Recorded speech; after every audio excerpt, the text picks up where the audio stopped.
दोस्तों स्वागत है आपका अपने YouTube चैनल पर। तो दोस्तों आज लेके आए हैं हम कि ग्रुप डी की कट ऑफ के बारे में डिस्कस करेंगे कि यार ग्रुप डी की कट ऑफ रहनी कितनी है। बच्चे सोच रहे हैं कि हाई कट ऑफ जाएगी, अगर हाई कट ऑफ जाएगी तो उसके पीछे क्या रीज़न है, अगर लो कट ऑफ जाएगी तो क्या रीज़न है। तो पूरे वीडियो को देखें आप अंत तक, सारे डिस्कस करूंगा। मैं राकेश सर से भी डिस्कस करूंगा और नवल जो हमारे कोचिंग का जो स्टूडेंट है, काफ़ी सीनियर सीजीएल की तैयारी करने वाला, तो वो उससे भी डिस्कस करेंगे कि पेपर का लेवल क्या था। तो दोनों चीज़ें, तीनों चीज़ों को समझेंगे कि यार पेपर का लेवल एक्चुअल में था क्या।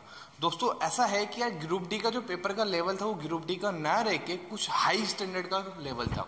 क्यों लेवल था, उसमें क्या क्या ऐसी चीज़ें थी, क्या क्या जो है ना फैक्टर्स हैं कि कट ऑफ को बढ़ाएंगे या कम करेंगे। तो दोस्तों सबसे पहले तो ये चीज़ देख लो कि कट ऑफ जो है as compare to 2013 group D का, उससे फैक्ट बात है कि कम जानी है। ठीक है, कम इसलिए जानी है क्योंकि फैक्टर नंबर फर्स्ट ये है कि जो पेपर का लेवल था काफ़ी ही लेवल अच्छा था। जैसे मैं साइंस के क्वेश्चंस की बात करूं तो अगर पेपर नवल आपने दिया था पेपर, जी सर, तो पेपर अगर दिया था आपने तो उसमें साइंस का लेवल जो था, क्वेश्चन जो थे उसमें न्यूमेरिकल पूछे गए थे।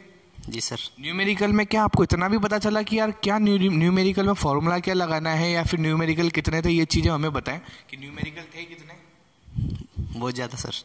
न्यूमेरिकल मतलब ज्यादा में 5 थे, 6 थे, 10 थे, 15 थे, 20 थे, कितने थे? 5-7 के आसपास। 5 से 7 न्यूमेरिकल्स अगर ग्रुप डी से पूछा जा रहा है, इसका मतलब ये है कि ग्रुप डी के बच्चे न्यूमेरिकल्स को नहीं करते हैं सॉल्व, क्योंकि स्टैंडर्ड नहीं रहता है। ये स्टैंडर्ड रहता है एसएससी का, यूपीएससी का या सीडीएस लेवल के एग्जाम का। रेलवे ग्रुप का लेवल नहीं है। रेलवे ग्रुप के लेवल में लास्ट ईयर केवल सिंपल से जनरल साइंस से प्रश्न पूछे गए। अब की बार फिजिक्स से न्यूमेरिकल्स थे जी। जहां तक मुझे जाने तो फिजिक्स से न्यूमेरिकल पूछे गए हैं दोस्तों, है ना। और बाकी जो साइंस का लेवल काफी टफ था, बाकी आपको पता है। और करंट जीके भी मैंने सुनी कि काफी टफ पूछी गई थी। क्या ये बात सही है? सही है सर। बिल्कुल, करंट जीके भी जो है 2018 नवंबर, अगर अक्टूबर नवंबर दिसंबर में पेपर लग रहा है तो दोस्तों ये 2017-16 तक पेपर पूछे गए। यहाँ तक 2015 आईपीएल का प्रश्न भी कोई पूछा गया था। जी सर, जी सर।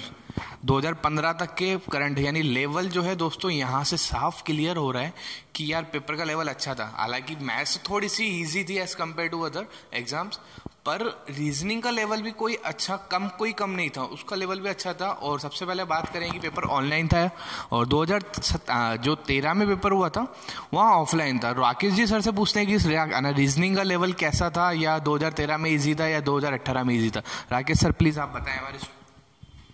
तो दोस्तों 2013 के अंदर ऑफलाइन था, उसके अंदर रीजनिंग बहुत ही लो थी और अब इसमें जो खतर निष्कर्ष थे वो बहुत ही हाई के थे। तो इसके अंदर 3 तरह के खतर निष्कर्ष थे, जिनके अंदर मतलब 6-7 क्वेश्चन तो ऐसे थे कि बहुत ही हाई थे, बच्चे कंफ्यूज हो जाते थे क्योंकि टाइम भी फिर कम है। तो इसलिए 2-3 ही क्वेश्चन अटेंड कर पाए कि खतर निष्कर्ष के। और भी क्वेश्चन थे रीजनिंग में जो कि अपन कंफ्यूज वाले ज़्यादा थे, इसलिए तो नेगेटिव बढ़ती है अगर तुक्के लगाएंगे तो दोस्तों कम ही कर पाए बच्चे। जी हाँ दोस्तों, बिल्कुल फैक्ट बात है। आपने अगर पेपर दिया है तो आपको भी ये चीज़ पता होगी कि यार स्टेटमेंट ऑन कंक्लूजन वाले यानी कथन और निष्कर्ष वाले जो क्वेश्चंस थे उनका लेवल क्या था। और एसएससी भी ऐसे क्वेश्चंस नहीं पूछता है क्योंकि ये लेवल काफ़ी अच्छा था। ये लेवल बैंकिंग लेवल का था, यानी आपने देखा दोस्तों कि साइंस के जो क्वेश्चन है वो एसएससी या यूपीएससी लेवल के पूछे गए हैं। रीजनिंग के जो प्रश्न है वो कथन निष्कर्ष मतलब बैंकिंग सेक्टर से पूछे गए हैं। ठीक है, अब की बार पेपर लिया है टीसीएस ने, टीसीएस टाटा कंसल्टेंसी सर्विसेज, जो आईबीपीएस के पेपर कंडक्ट करवाता है। तो दोस्तों अब की बार रीजनिंग का लेवल भी आपने सर से देखा कि कथन निष्कर्ष यानी कंक्लूजन और स्टेटमेंट वाले जो क्वेश्चन थे काफी टफ थे।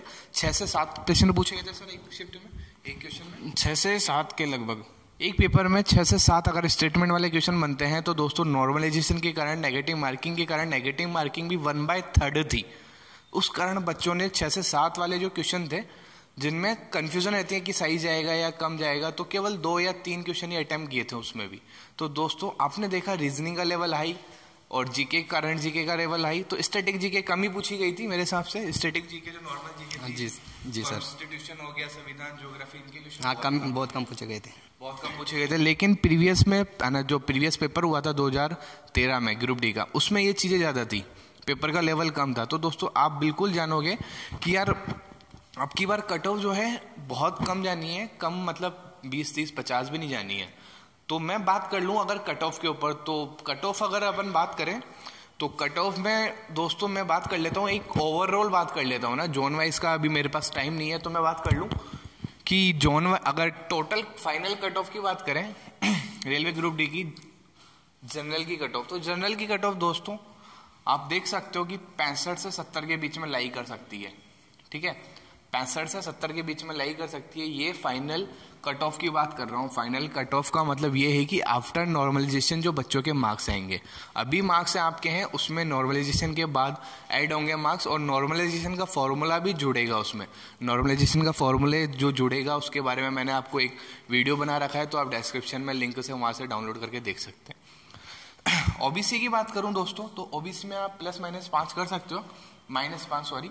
तो यहां अगर मैं बात करूं तो दोस्तों आप देखोगे 59 से लेकर 68 तक यहां कट ऑफ जाने के चांसेस है, 59 to 68 इसलिए कह रहा हूं दोस्तों कि क्या पता किसी जोन से हाई चली जाए, पोस्ट के अकॉर्डिंग रहेगा। अब बात करें दोस्तों है एसटी की, एसटी कैटेगरी या फिर एससी दोनों की मैं एक साथ ही ले लेता हूं। तो दोस्तों यहां कट ऑफ जाने के जो पूरे आसार हैं वो हैं लगभग 45 से लेकर 55 तक, ठीक है दोस्तों, 45 से 55। मैं बात कर रहा हूँ नॉर्मलाइजेशन के बाद की, after cut off, final cut off की, ठीक है। तो दोस्तों ये थी आपकी फाइनल कट ऑफ। अगर आपको ये वीडियो अच्छा लगे तो लाइक करें, और बातें अगर आपको सही लगे कि आपको यार कुछ बिल्कुल फैक्ट चीजें बताई मैंने, ऐसा नहीं है कि वीडियो व्यूज करवाने के लिए कि कम कट ऑफ जाएगी या फिर क्या। दोस्तों अगर किसी के भी ±5 या 7 नंबर कम है, वो भी फिजिकल एग्जामिनेशन टेस्ट की तैयारी कर लीजिए। फिजिकल में क्या क्या जरूरी है चीजें, उसके लिए वीडियोस के लिंक नीचे दे रखे हैं मैंने, प्लेलिस्ट में जाके देख सकते हो। तो फिजिकल की तैयारी कंटिन्यू रखें और होपफुल रहे बिल्कुल दोस्तों, आपका सिलेक्शन बिल्कुल होना है अगर आपने मेहनत की है। तो दोस्तों मिलते हैं नेक्स्ट वीडियो में। Thank you for watching our videos.